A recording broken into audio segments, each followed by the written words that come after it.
Artlist.io. Today we're going to go over how to pair a Dewalt tool with the Tool Connect.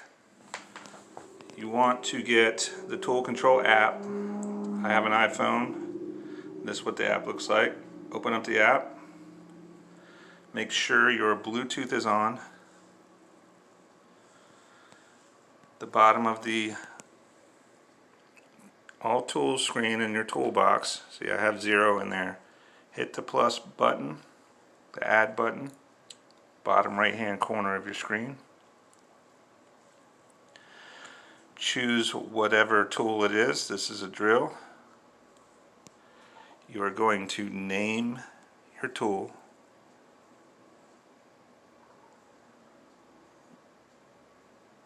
I'll just give it a generic name real fast and return. Then we're going to scan for tool. It's going to ask you to push and hold. The button is right here.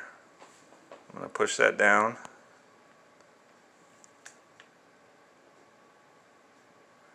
See the lights going? Message disappeared. It's going to ask me if I want to pair it.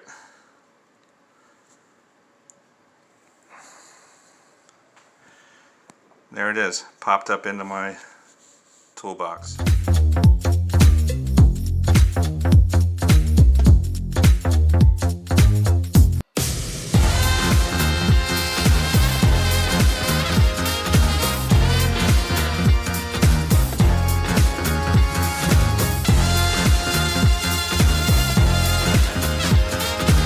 Music licensing reimagined.